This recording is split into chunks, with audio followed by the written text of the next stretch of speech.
Alright guys, we've got the last 4 fights before the final boss. We are going to swap out Spider-Ham for Black Widow Clairvoyant. This is who I used for Super Skrull on my initial completion, and now she's maxed out. Works really well. There are 2 ways you can go about it. You can either work with the bullet time or completely ignore it. Bullet time, you're supposed to go ahead and parry and then dash back from a basic attack, and it puts a stun on him.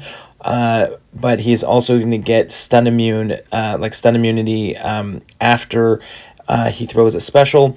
If you stick with throwing special 2s, you're going to put the buff immunity on Super Skrull, and I end up trying to go with some special 2s in the incinerate phase, also in the poison phase to control some power. But it is pretty easy with Black Widow Clairvoyant. You have multiple ways to kind of get around the node. There is this falter that you have to think about, and there are a couple times where I have to remember that about the falter here.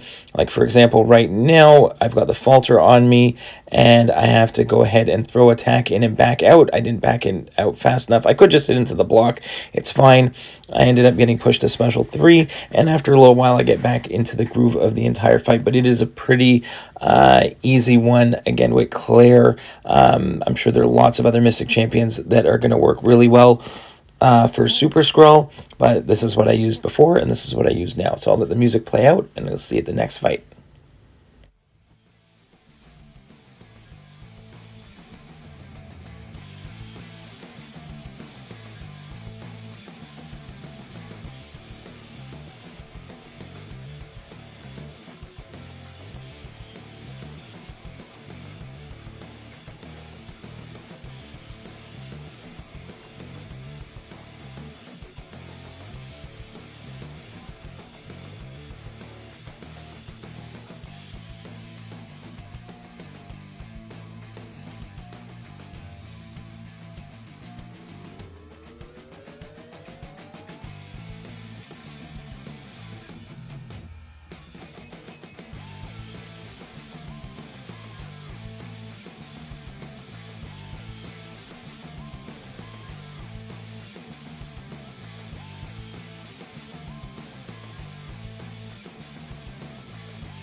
All right, next up is the Killmonger. I'm going to bring in Negasonic because I've got her. She does use passive debuffs a lot, but there is Redoubled Determination, which is going to work with his the armor breaks. You want to armor. You can get an armor break with his parry, but obviously the more debuffs you put on him, the more power he's going to be getting. But Negasonic did a great job here with the passive debuffs from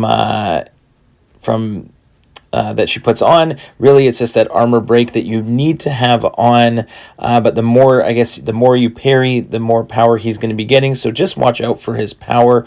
Other than that, it is not too bad at all. Negasonic did an absolutely amazing job. I've seen Domino absolutely wreck this guy as well. So there are lots, there are a couple definitely options to use, but this is what I ended up going with, and it worked out fantastic. I keep trying to push the special 2 and then bait those. I find those a lot easier than the special 1, and if he does have his reverberation comes back, then just make sure you parry to get the armor break, and then you don't have to worry too much about that. Get a big old special 2, but again, the longer the fight goes on, the more you have to worry about his power gain. Other than that, it's not too bad. I'll let the music play out and see you at the next fight.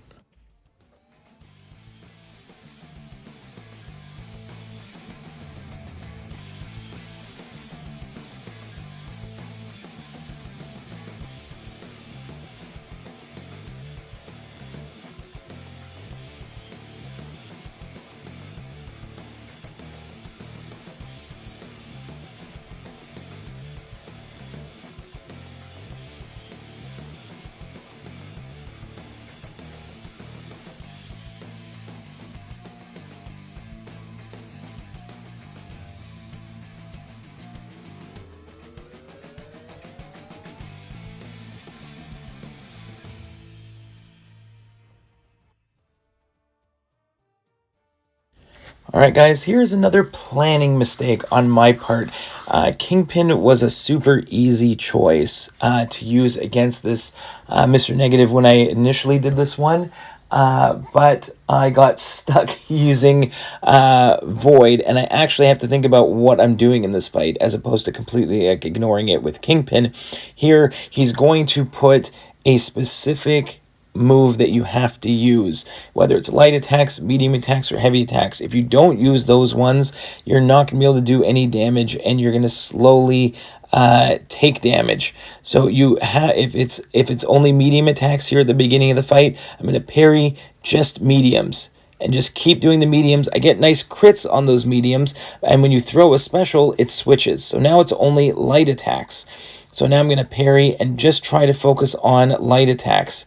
And it is a little annoying because I'm slowly taking damage like almost the entire fight. And I just did not have enough in the tank to get him down. I did have to think a lot about what I was doing in this one. You have to worry about the inverted controls that he can put on you during his specials or when you knock him down. So I was focused on that as well. Void just did not have enough in the tank to get through this one. I ended up, I easily would have done this in one revive, but I was just lazy and didn't bother to pop a few 4-hour crystals and heal up. Instead, I just used what I had in the stash at that very moment, and then died a second time and had to use a second revive. So really, it should only be one revive with Void, but I ended up using a little bit more.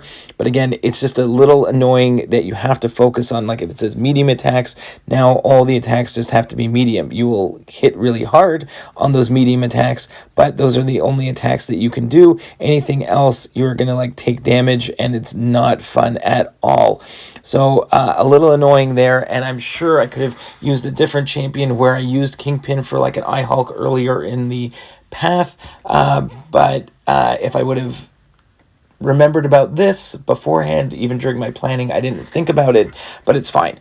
Couple revives, they're literally going to be an overflow, and they're going to expire if I don't use them. So I got to use them, and that's fine. So we did get through it. Again, I probably should have healed up, and I would have made it through. Instead, I end up with another revive.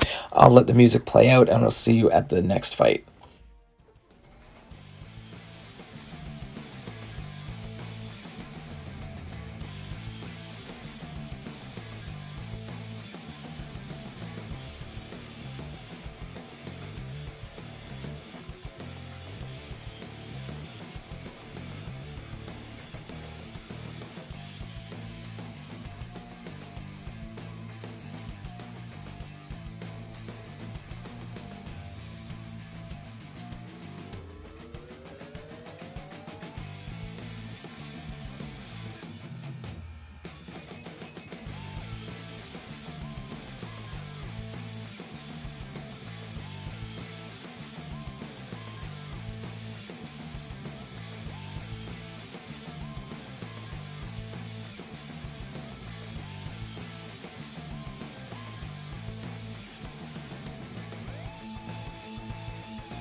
All right, last fight before the boss is going to be this Namor.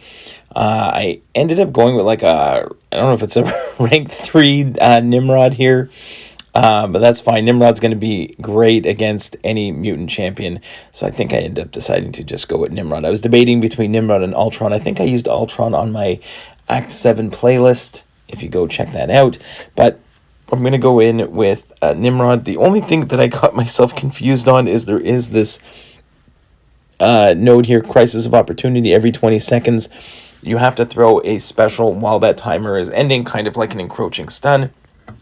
And other than that, I didn't realize that I was looking at the beginning at the timer on the top left. It's the timer on the top right. So there are a couple times where I throw a special thinking I'm getting it off in time, but really I'm not. And then that timer on the top right under Namor, that one expires without me throwing a special, and I take a bunch of degen. So that's the only thing that you have to worry about there. Once I realized which timer I should be looking at, it was not a problem, and Namor absolutely got wrecked by Nimrod. So that's the last fight before the boss, and the next one will be a breakdown, hopefully with a good fight against the superior Kang. So we'll see you in that one, guys. Have a good one. Bye-bye.